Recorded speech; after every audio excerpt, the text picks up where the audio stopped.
bagaimana secanggih apapun alat itu, dia tetap sebagai alat. Yang perlu kita jaga itu adalah akal sehat kita. Yang perlu kita jaga itu adalah hati nurani kita. Yang perlu kita jaga adalah emosional kita. Kita tidak bisa menghindar dari perkembangan ini, tapi juga kita tidak bisa larut di dalam itu dan kemudian menjadi budak dari alat-alat itu. Kita dilahirkan itu sebagai pemenang dan kita unik di alam semesta ini. Mari menjadi diri sendiri.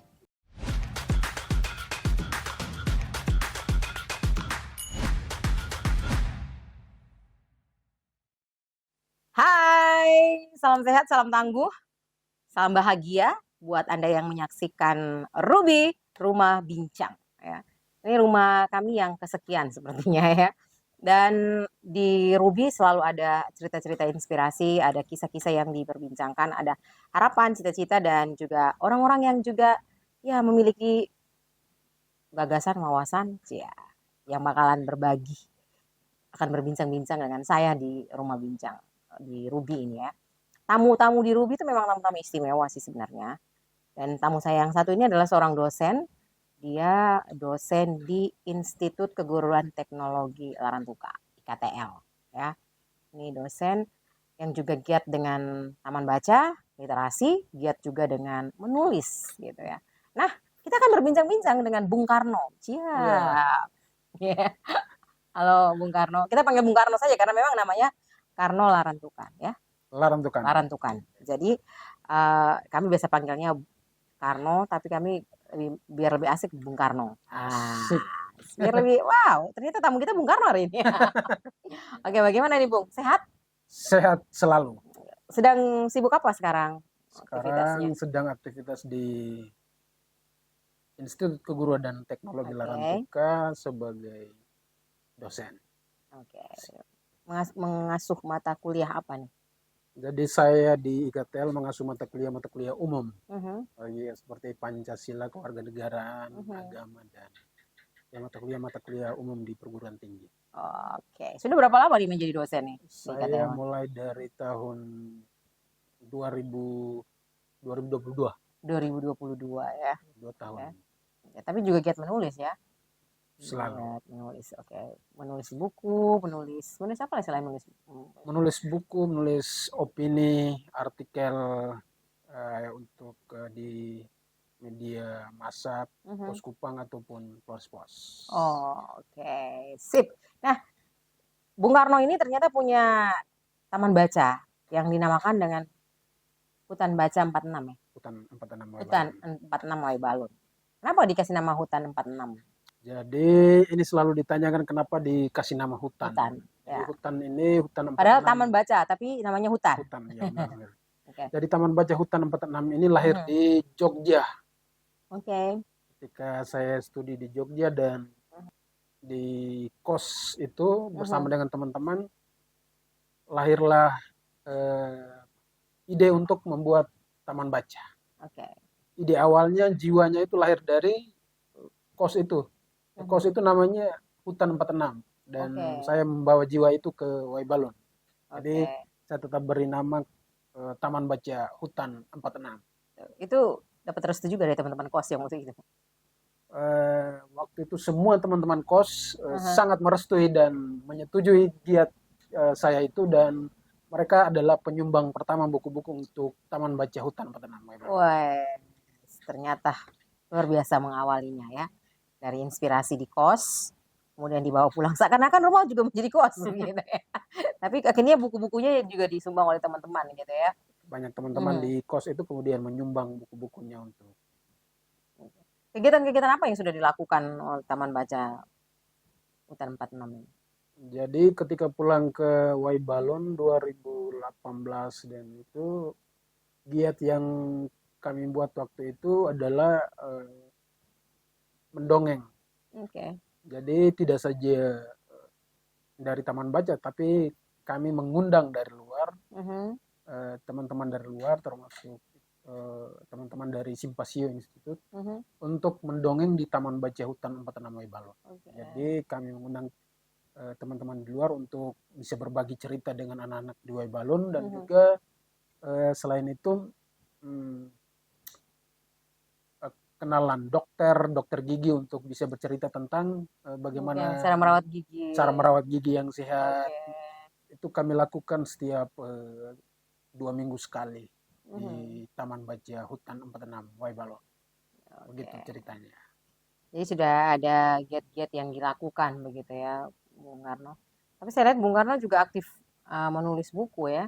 Buku-buku apa yang sudah pernah dihasilkan oleh Bung Karno di sela-sela kesibukan menjadi dosen, mengatur taman baca?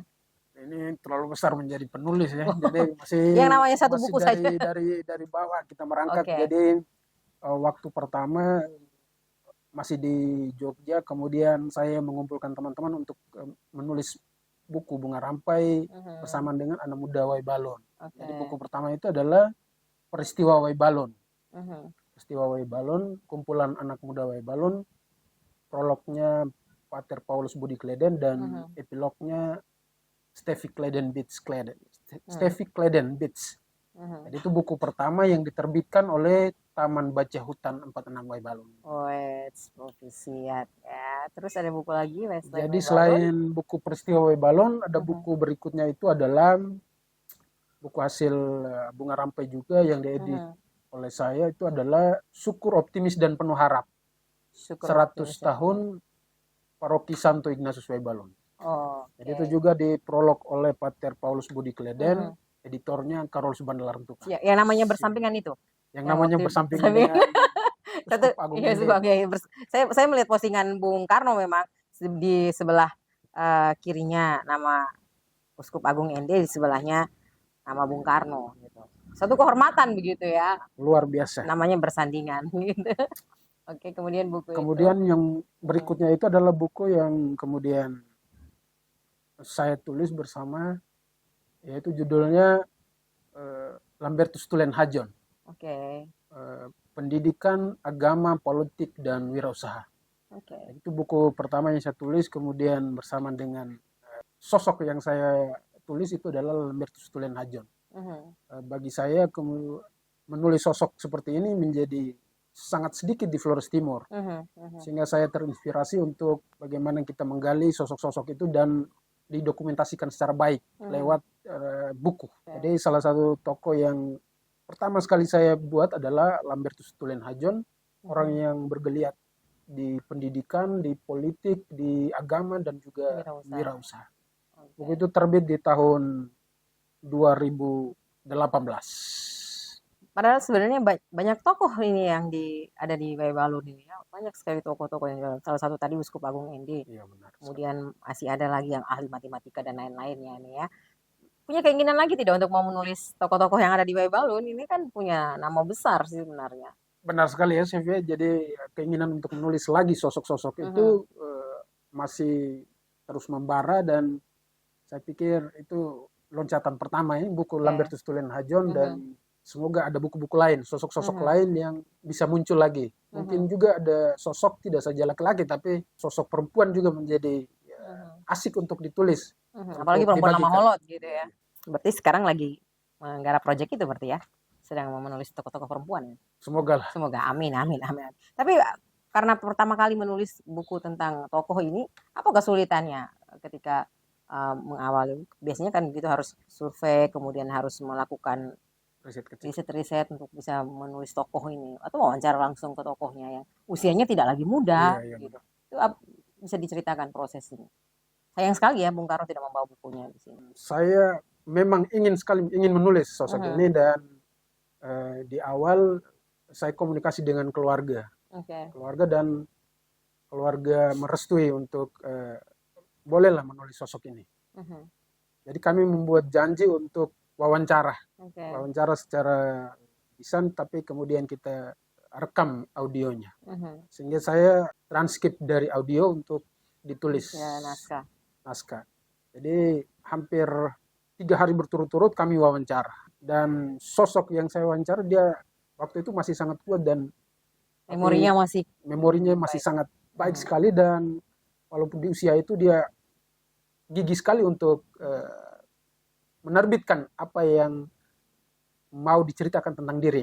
Oke. Oleh karena itu di awal tidak terlalu sulit untuk komunikasi dan wawancara dengan sosok ini. Berikutnya adalah soal-soal teknis saja, soal bagaimana komputer atau laptop yang dipakai, kemudian bagaimana proses nanti untuk penerbitan, edit dan layoutnya semua. Itu adalah soal-soal teknis. Tapi komunikasi saya dengan sosok ini membuat keinginan untuk menulis sosok ini menjadi mengalir dengan begitu ya, sehingga tidak memberatkan bagi saya. Begitu Ibu Sevi. Prosesnya panjang juga nih ya. Memang kalau menghasilkan sebuah karya memang butuh proses ya. Itu berapa lama tuh menyiapkan proses sampai jadi buku? Jadi buku itu terbit di tahun 2021. Ya, memulainya dari 2018 itu. Mulai dari 2018. Jadi ada proses yang begitu panjang. Ada wawancara, kemudian pengeditan beberapa kali. Tapi akhirnya direstui. Artinya restu itu tidak saja dari tokohnya sendiri, tapi leluhur dan Tuhan pun merestui. Iya, yes. Okay. Maka lahirlah buku ini. Itu. Itu bagi saya buku tentang sosok itu hanya beberapa di Flores Timur ini. Dan saya belum membaca sosok yang lain dari buku-buku yang diterbitkan di Flores Timur. Mungkin di Momere orang bisa menulis tentang Franseda, ada bukunya. Tapi Flores Timur orang jarang sekali menulis sosok ini. Selain Lambert Stulen, bisa saja penulis lain boleh menulis sosok-sosok lain di Flores Timur. Apalagi sekarang, saya kemarin akhir tahun kemarin sudah ada buku juga tentang Herman Fernandes ya. Herman Fernandes ya, benar sekali. Untuk siap untuk dikukuhkan menjadi pahlawan nasional ya. Sebagai akademisi, sebagai dosen, ini kan Bung Karno bisa melihat ya generasi sekarang atau orang-orang muda yang ada di Waibalun, bagaimana melihat mereka berliterasi ini ya, membaca, menulis dan lain-lain.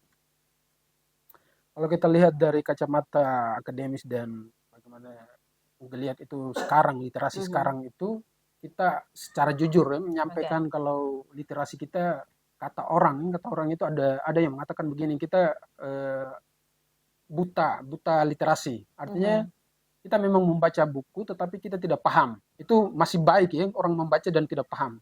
Yang lebih parah adalah orang sama sekali tidak membaca buku. Dan lebih tidak paham lagi. Itu lebih tidak paham lagi, dan itu mungkin generasi kita, generasi homo digit ya. Semua serba smartphone, dan bagi saya geliat literasi itu harus terus dikembangkan, karena membaca itu mengolah pikiran untuk kreatif.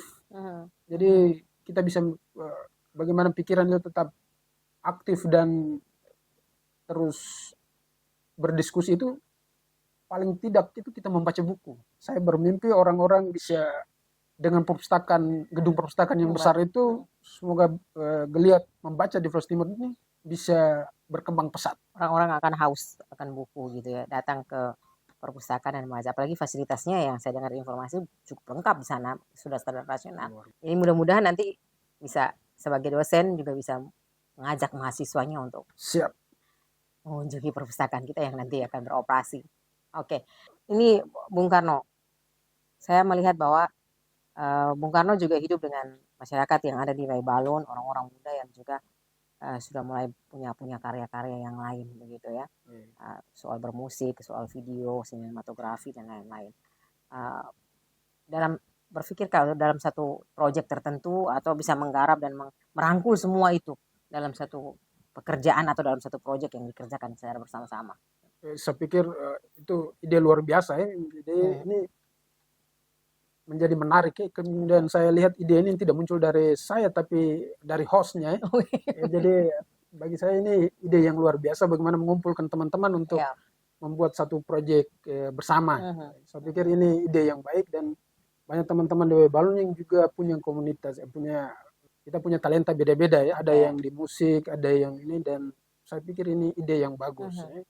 Sementara di Waibalun, pemerintah kelurahan sudah membangun ada ruang publik di sekitaran Pulau Waibalun, sehingga ruang publik itu boleh kita jadikan sebagai tempat untuk kreativitas Jadi saya pikir ini ide yang baik dari hostnya dan semoga ini bisa kami teruskan di Waibalu. Oke, kan di sana juga sudah ada desainer yang bagus, di Bagus, iya Beatrix benar. Tukan kan.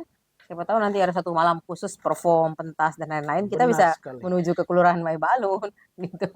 Oke, ya kami dukung lah kalau seandainya memang itu Siap. wacana ini kemudian dilempar dan disambut baik, ya kami mendukung. Biar kita tumbuh bersama begitu ya. Pasti kami mengundang MC-nya. MC hostnya langsung diundang jadi MC. Tidak kan sudah ada Eva. Sudah ada Eva di Keva di Waibalu Oh kan iya, juga sudah betul. kan sudah siap jadi, sudah siap pakai gitu ya. Karena sudah terbentuk gitu. Di era digital sekarang ya, saya lihat Pak Bung Karno ini juga ketika ada festival, ketika ada ini kembali ke pekerjaan beliau sebagai dosen sebagai akademisi.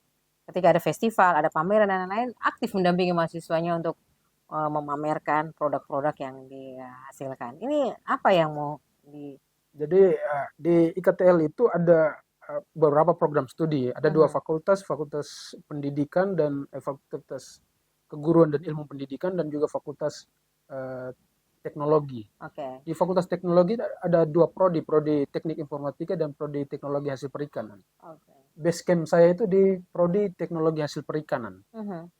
Jadi prodi itu bagaimana memanfaatkan hasil ikan, hasil laut, kemudian diproduksi. Dan di tiap kali festival saya mendampingi itu adalah produk dari anak-anak mahasiswa prodi teknologi hasil perikanan. Yang mana mahasiswa itu adalah anak-anak Flores Timur.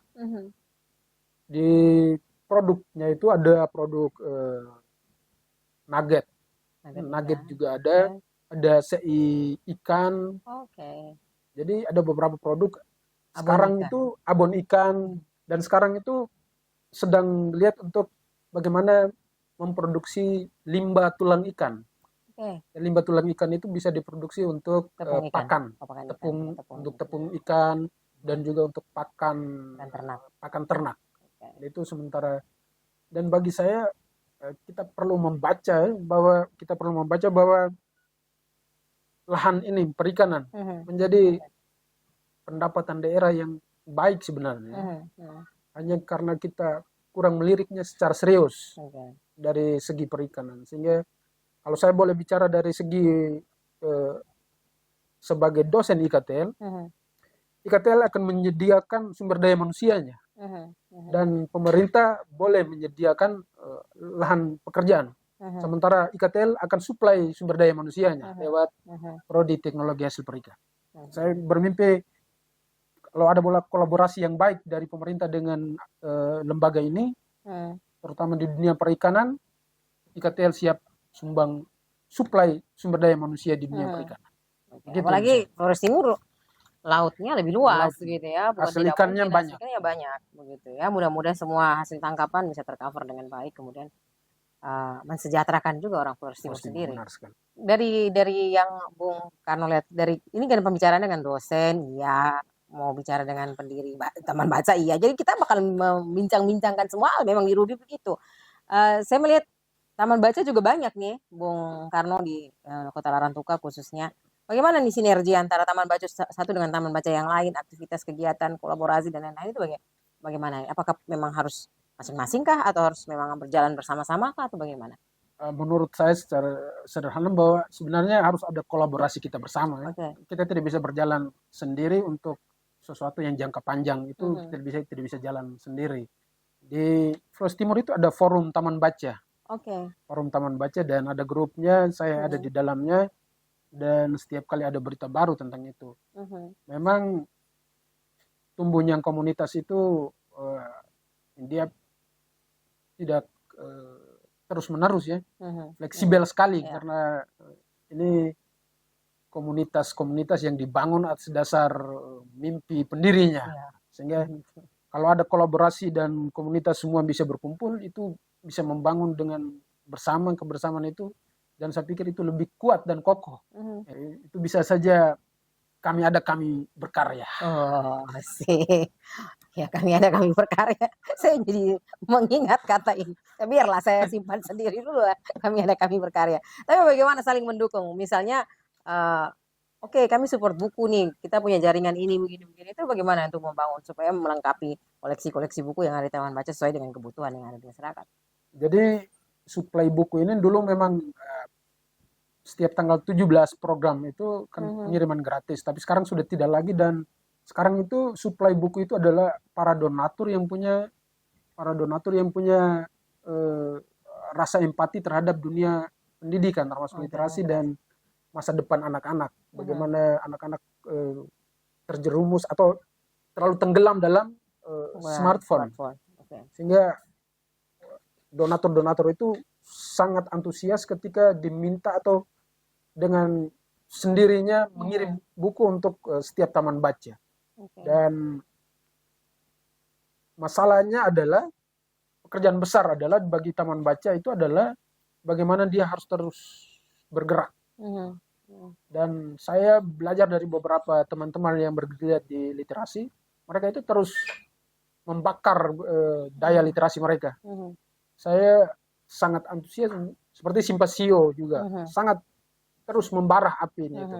Jadi tidak pernah padam, walaupun redup tapi tidak padam. Dia akan terus membara. Jadi tadi butuh kolaborasi. Kita belajar dari yang lain yang terus menyala, dan kita sedikit merendah untuk ya ini perlu dicontoh. Yang baik perlu dicontoh. Jadi kalau seandainya karena Taman Baca sudah ada, bukan tidak mungkin ada festival Taman Baca. Benar Ya sekali. kan? Jadi semua taman baca yang ada ini kemudian memiliki tempat stand sendiri-sendiri untuk membuat festival taman baca. Bisa jadi ada lomba membaca, bersuara, lomba menulis, Iya, benar sekali. lomba mendongeng seperti Lomba tadi ya. mendongeng. Itu skill-skill sebenarnya ya. Mendongeng juga sekarang sudah menjadi skill orang Iya. untuk bisa hidup. Oke. Ini kita yang masih muda, yang ya belum dikaruniai anak-anak, tapi kita prihatin dengan situasi anak-anak zaman sekarang yang sudah tunduk dan mereka tidak akan lepas dari yang namanya gadget, smartphone, kemana-mana pun sangat ketergantungan dengan benda ini. Kita punya keprihatinan. Bagaimana ini melihat dalam kacamata akademisi kepada mahasiswa-mahasiswanya juga saya yakin juga ketergantungan dengan ini anak-anak zaman sekarang. Iya. Jadi kita tidak bisa menghindar dari perkembangan ilmu pengetahuan dan juga teknologi. Dia akan berjalan terus. Yang bisa kita lakukan itu adalah kita menyesuaikan diri dengan barang ini. Poin saya itu adalah, kalau dari pandangan saya, smartphone itu alat, ya. Alat. Jadi bagaimana secanggih apapun alat itu, dia tetap sebagai alat. Kalau kita bicara era sekarang digital, lebih dikenal itu adalah AI. Artificial intelligence itu sangat mempengaruhi dunia akademis. Jadi ada beberapa aplikasi yang dengan mudah kita bisa pakai untuk berbagai hal, membuat tugas, menulis skripsi.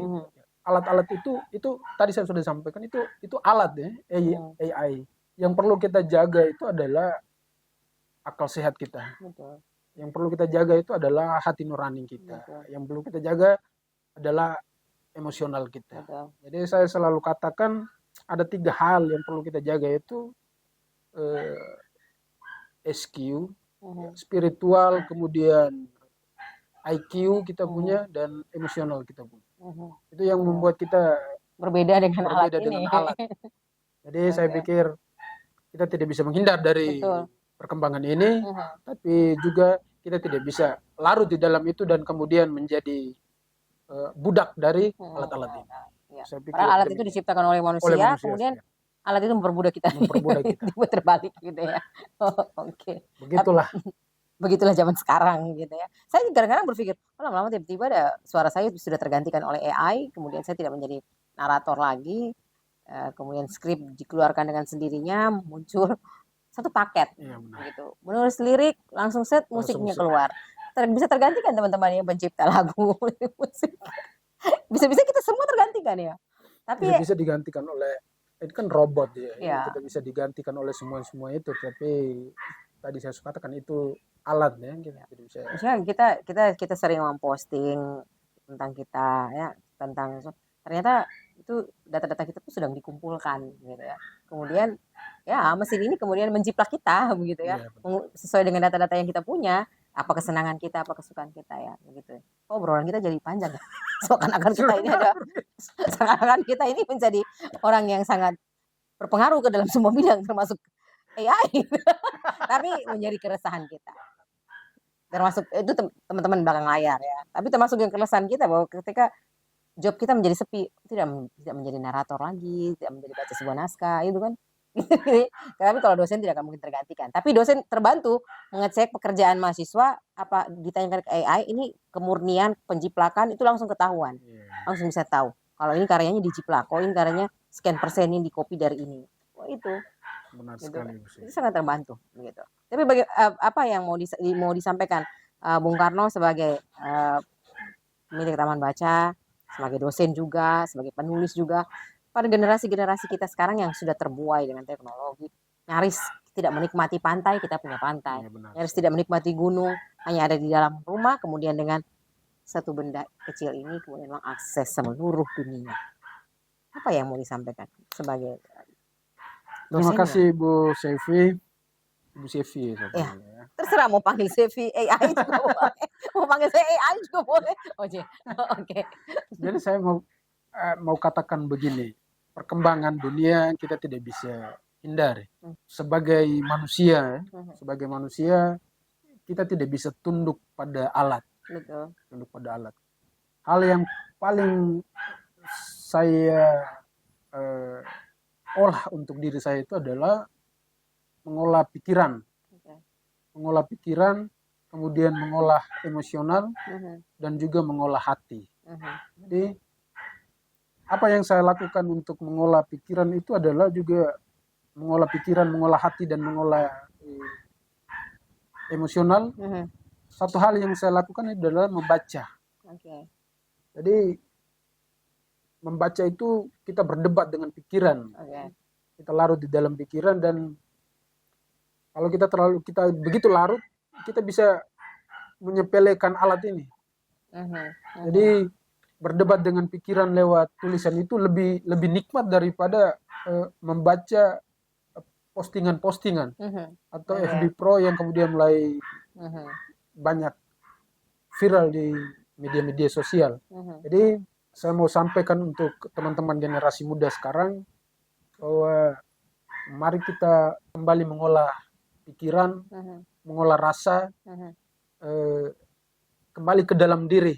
Ada persoalan besar bahwa di zaman sekarang itu adalah anak muda bahkan tidak tahu siapa dirinya. Mereka karena terpengaruh oleh perkembangan apa yang viral, maka mereka kehilangan dirinya. Mereka mengikuti perkembangan, tetapi kemudian lupa diri. Jadi yang mau saya katakan adalah marilah kita kembali ke dalam diri. Kita unik di dalam semesta ini. Kita dilahirkan itu sebagai pemenang, dan kita unik di alam semesta ini. Mari menjadi diri sendiri. Wah, itu. Saya selalu mendapatkan kalimat-kalimat terakhir di setiap tamu-tamu di Ruby itu memang selalu istimewa. Merawat kewarasan, merawat kreativitas, kemudian ini walaupun punya teknologi secanggih apapun, kita tetap merawat hati nurani, kecerdasan, pikiran, emosional kita, spiritual kita, gitu ya. Jadi ya sebenarnya dari sekian banyak perbincangan, bagian-bagian terakhir tadi, termasuk tadi soal tadi alat itu kan dipakai oleh siapapun semua untuk membantu pekerjaan. Dia tetap alat, tapi dia tidak punya perasaan, dia tidak punya pikiran, dia tidak punya dan lain sebagainya yang manusia miliki. Dunia boleh ramai di luar sana, kita ikut tergerus dengan keviralan dan keramaian yang ada, tapi secara ke dalam kita kosong.